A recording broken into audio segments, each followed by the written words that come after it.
जय हिंद। कैसे हैं आप? एक बार फिर आपके अपने चैनल गुरु गंगा में आपका हार्दिक स्वागत है। आज के वीडियो में हम लोग प्रमुख क्रांतियों एवं उनसे संबंधित विषयों के बारे में पढ़ेंगे। कई प्रतियोगी परीक्षाओं में ये पूछा जाता है कि श्वेत क्रांति का संबंध किससे है, या हरित क्रांति के जनक कौन हैं, लाल क्रांति का संबंध किससे है। तो इस तरीके के बहुत सारे प्रश्न पूछे जाते हैं प्रतियोगी परीक्षाओं में। तो उसमें आपको सफलता प्राप्त कराने के लिए यह एक छोटा सा प्रयास है। उम्मीद है आप सबके लिए उपयोगी होगा। इससे पहले कि आज की वीडियो हम लोग शुरू करें, जिन लोगों ने चैनल को सब्सक्राइब नहीं किया है वो चैनल को सब्सक्राइब करके बेल आइकन को दबा दें, ताकि उनको प्रत्येक वीडियो की नोटिफिकेशन समय पर मिलती रहे। और जिन्होंने पिछली वीडियोज़ नहीं देखी है वे इस वीडियो के डिस्क्रिप्शन बॉक्स में जाकर लिंक पर क्लिक करके पिछली वीडियोज़ भी देख सकते हैं। तो आइए चलें आज की कक्षा की ओर। पहला है हरित क्रांति। बहुत महत्वपूर्ण है, कई बार पूछा गया परीक्षाओं में। हरित क्रांति का संबंध किससे है? तो हरित क्रांति का संबंध खाद्यान्न उत्पादन से है। हरित क्रांति के जो जनक हैं वो नॉर्मन ई बोरलाग माने जाते हैं।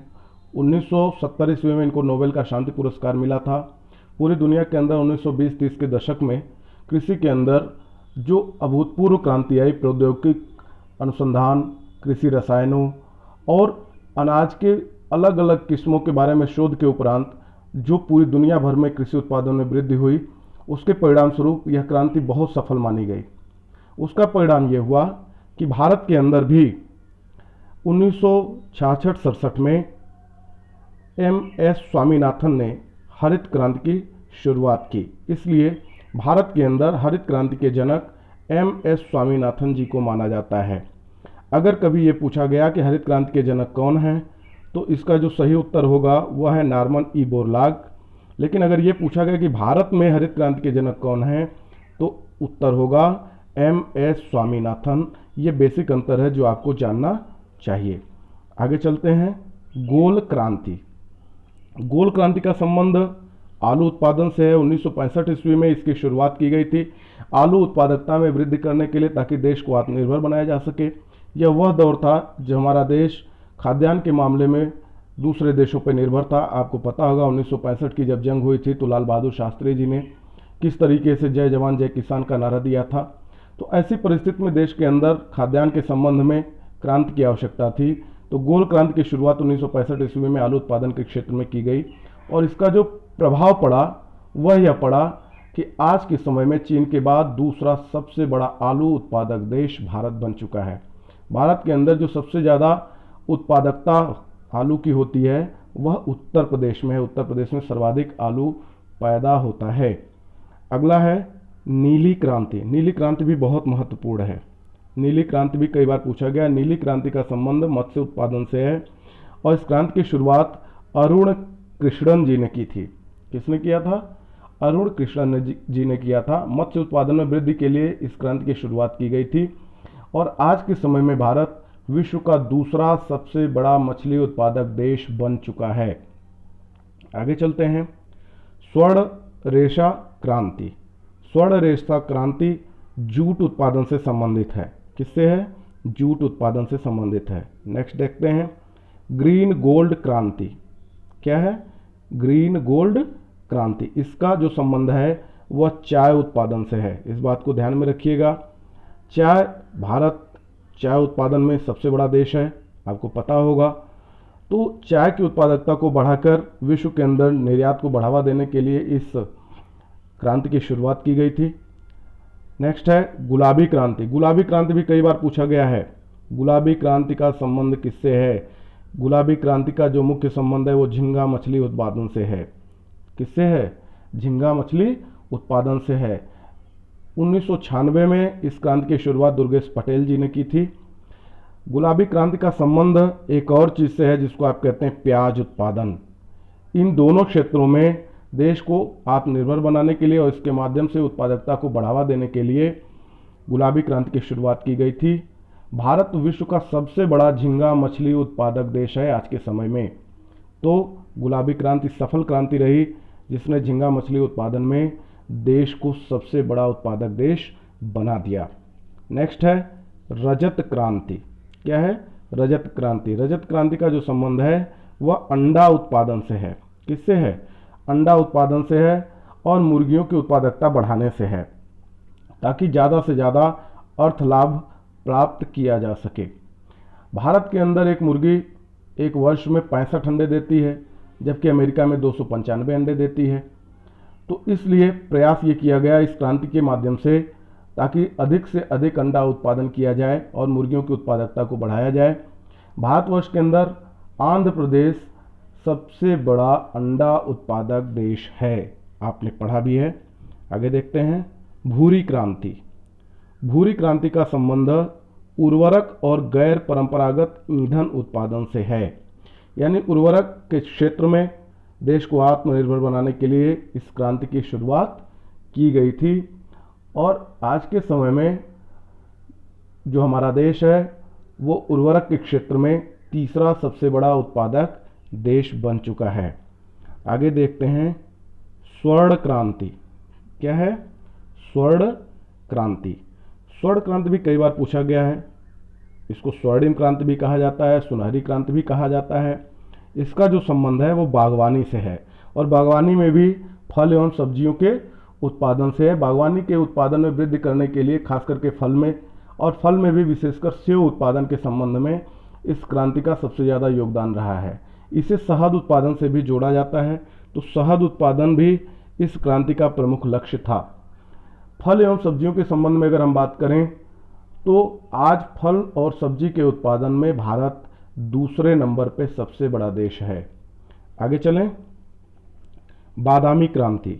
बादामी क्रांति का संबंध मसाला उत्पादन से है। किससे है? मसाला उत्पादन से है। यह भी कई बार पूछा गया है, आप इस बात को ध्यान में रखेंगे। नेक्स्ट बहुत महत्वपूर्ण है रेड रिवॉल्यूशन, लाल क्रांति। भारत में लाल क्रांति की शुरुआत 1967 ईस्वी में विशाल तिवारी जी के द्वारा की गई थी। लाल क्रांति का संबंध मांस निर्यात से भी है और टमाटर उत्पादन से भी है। किससे है? मांस और टमाटर उत्पादन दोनों से है। इसलिए केवल मांस अगर ऑप्शन रहे तो भी सही है, टमाटर उत्पादन अगर आंसर है तो भी सही है, और अगर दोनों दिया हो तो भी सही है। तो इस बात को आप ध्यान में रखेंगे। आगे चलें, इंद्रधनुष क्रांति। इंद्रधनुष क्रांति यह बहुत महत्वपूर्ण है, इसके बारे में जान लेते हैं। इंद्रधनुष क्रांति का जो संबंध है सभी क्रांतियों की निगरानी करना है। इंद्रधनुष क्रांति की शुरुआत की गई थी कि जो हरित, पीली, नीली, लाल, गुलाबी, भूरी, धूसर और अन्य सभी क्रांतियां जो चल रही हैं उन सबको साथ लेकर चलने का लक्ष्य इसके माध्यम से रखा गया।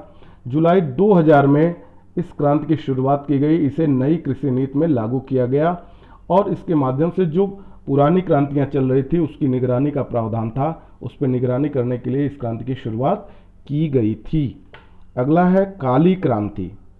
काली क्रांति का संबंध पेट्रोलियम उत्पादन से है। किससे है?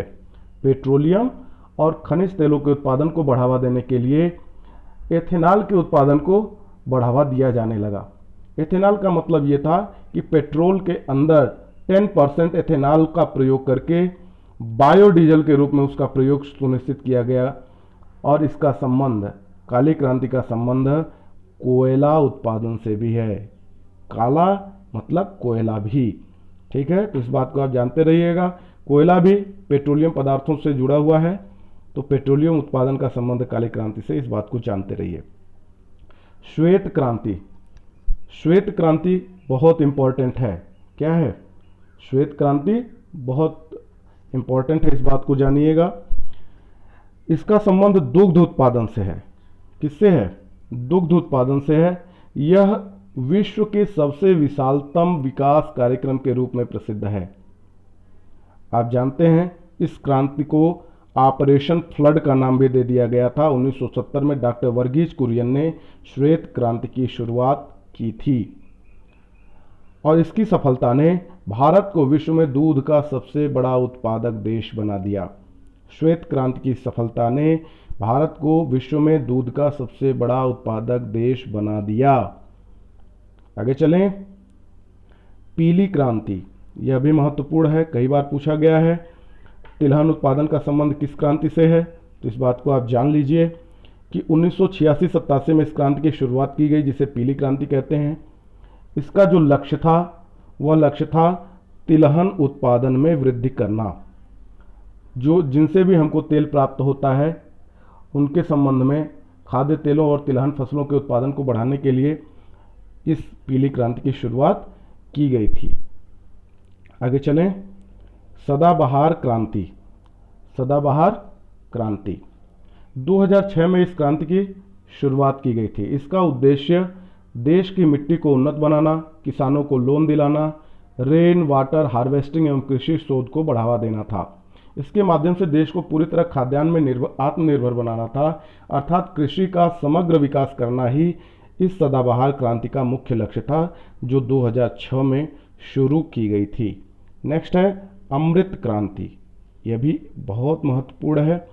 अमृत क्रांति की शुरुआत 2002 में की गई थी। कब की गई थी? 2002 में की गई थी। उस समय तत्कालीन जो प्रधानमंत्री थे पंडित अटल बिहारी वाजपेयी जी, उन्होंने ये देखा कि हमारे देश के अंदर कुछ क्षेत्र ऐसे हैं जहाँ पे बार बार बाढ़ आती है, कुछ क्षेत्र ऐसे हैं जहाँ पे ज़्यादा समय तक सूखा रहता है।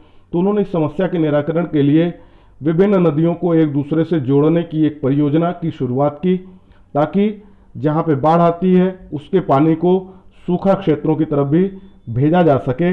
इससे क्या होगा कि बाढ़ के पानी को कम किया जा सकेगा और जो सूखा क्षेत्र होगा वहाँ पर भी पानी की उपलब्धता को सुनिश्चित किया जा सकेगा। तो एक महान लक्ष्य को लेकर इसकी शुरुआत 2002 में की गई थी और उसे नाम दिया गया था अमृत क्रांति। आगे चलें। यह महत्वपूर्ण है अमृत क्रांति, आप ध्यान देंगे। परामनी क्रांति। परामनी क्रांति का जो संबंध है वो भिंडी उत्पादन से है। भिंडी के उत्पादन में वृद्धि करने के लिए इस क्रांति की शुरुआत की गई थी। आगे है मूक क्रांति। मूक क्रांति। मूक क्रांति का संबंध किससे है? मोटे अनाजों के उत्पादन से है।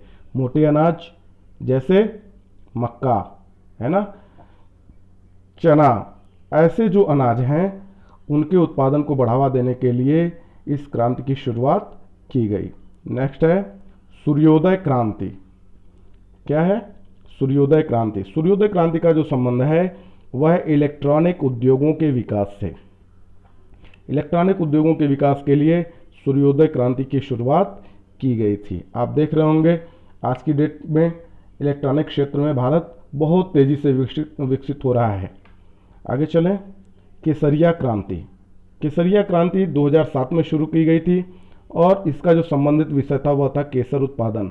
केसर उत्पादन को बढ़ावा देने के लिए केसरिया क्रांति की शुरुआत की गई थी और आपको पता भी होगा जम्मू कश्मीर के अंदर केसर का सबसे ज़्यादा उत्पादन किया जाता है। अगला है हरित स्वर्ण क्रांति। हरित स्वर्ण क्रांति का संबंध बांस उत्पादन से है। किससे है? बांस उत्पादन से है। आगे चलते हैं। NH क्रांति। NH क्रांति स्वर्णिम चतुर्भुज योजना। NH क्रांति, NH का मतलब नेशनल हाईवे, राष्ट्रीय राजमार्ग, इससे है इसका संबंध। इसके बारे में थोड़ी सी चीज़ें जान लेते हैं। NH क्रांति 2001 में स्वर्णिम चतुर्भुज योजना की जो शुरुआत हुई इसके ही माध्यम से हुई, NH क्रांति के माध्यम से हुई। अब ये जान लेते हैं कि स्वर्णिम चतुर्भुज योजना क्या है। स्वर्णिम चतुर्भुज योजना जो है यह भारत की सबसे बड़ी तथा विश्व की 5वीं सबसे बड़ी राजमार्ग परियोजना है। क्या है? सबसे बड़ी राजमार्ग परियोजना है। यह भारत का एक प्रसिद्ध राजमार्ग है जो कई औद्योगिक, सांस्कृतिक एवं कृषि संबंधी नगरों को जोड़ता है। इसका आकार बहुत सीमा तक चतुर्भुज के समान दिखता है और इसीलिए इसका नाम स्वर्णिम चतुर्भुज रखा गया है। इसकी जो शुरुआत 2001 में हुई थी वो भारत के तत्कालीन प्रधानमंत्री अटल बिहारी वाजपेयी जी के द्वारा हुई थी। यह 5,846 किलोमीटर की 6 लेन या 4 लेन की सड़कों वाला योजना है। आगे चलते हैं। खाकी क्रांति। खाकी क्रांति का जो संबंध है वह चमड़ा उत्पादन से है। किससे है? खाकी क्रांति का संबंध चमड़ा उत्पादन से। आप देख रहे होंगे कि जो क्रांति के नाम के साथ जो चीज़ें जुड़ी हुई हैं उत्पादन का संबंध भी उसके कलर से मिलता जुलता है ना। खाकी क्रांति और चमड़ा उत्पादन। नेक्स्ट देखते हैं धूसर या स्लेटी क्रांति। धूसर या स्लेटी क्रांति, इसको ग्रे रिवॉल्यूशन भी कहते हैं, ग्रे क्रांति भी कहते हैं, या स्लेटी क्रांति भी कहते हैं। ठीक है, इसका संबंध सीमेंट उत्पादन से है। किससे है? सीमेंट उत्पादन से है। 1960 में इस क्रांति की शुरुआत की गई थी और इसके माध्यम से सीमेंट उत्पादन में देश को आत्मनिर्भर बनाने का लक्ष्य रखा गया था। आगे है खाद्य श्रृंखला क्रांति। यह बहुत महत्वपूर्ण है। खाद्य श्रृंखला क्रांति के अंतर्गत वर्ष 2020 तक 2020 तक भारतीय किसानों की आमदनी को दोगुना करने का लक्ष्य रखा गया था। तो ये भी एक महत्वपूर्ण है, क्रांति है, आप इस बात को याद रखेंगे, खाद्य श्रृंखला क्रांति। पर दुर्भाग्यवश जो कोरोना संकट चल रहा है, हो सकता है इस लक्ष्य की प्राप्ति हम इस वर्ष तक न कर पाएँ, तो लेकिन हम ज़्यादातर इस लक्ष्य के करीब पहुंच चुके हैं, तो उम्मीद करते हैं जल्दी ही इस लक्ष्य को हासिल कर लिया जाएगा। आगे चलते हैं। गंगा क्रांति। गंगा क्रांति एक महत्वपूर्ण क्रांति है। इसको वाटरमैन ऑफ इंडिया के नाम से मशहूर राजेंद्र सिंह जी ने शुरू किया था। इसका जो संबंध है वह है भ्रष्टाचार के खिलाफ सदाचार पैदा करना, और इसी लक्ष्य को लेकर गंगा क्रांति की शुरुआत की गई थी। और नेक्स्ट है सिल्वर फाइबर क्रांति। सिल्वर फाइबर क्रांति पूछा जाता है, इसका जो संबंध है वो कपास उत्पादन से है। किससे है? कपास उत्पादन से है, और इसकी शुरुआत इंदिरा गांधी जी के द्वारा की गई थी, जो आपकी पूर्व प्रधानमंत्री हैं, उनके माध्यम से इस क्रांति की शुरुआत की गई थी, सिल्वर फाइबर क्रांति की, कपास उत्पादन के क्षेत्र में देश को विकसित करने के लिए। तो आज के वीडियो में इतना ही। मुझे उम्मीद है आपने इस वीडियो से ज़रूर ज़्यादातर चीज़ें सीख ली होंगी। तो आप अपने सुझाव से हमें अवगत जरूर कराएंगे कमेंट बॉक्स के अंदर, और यदि आपको ये वीडियो पसंद आता है तो आप इसको लाइक ज़रूर करें और अपने मित्रों में शेयर भी ज़रूर करें। अपने अमूल्य सुझाव से हमें अवगत भी कराते रहें। अगली वीडियो तक के लिए एक बार फिर से आप सभी को जय हिंद।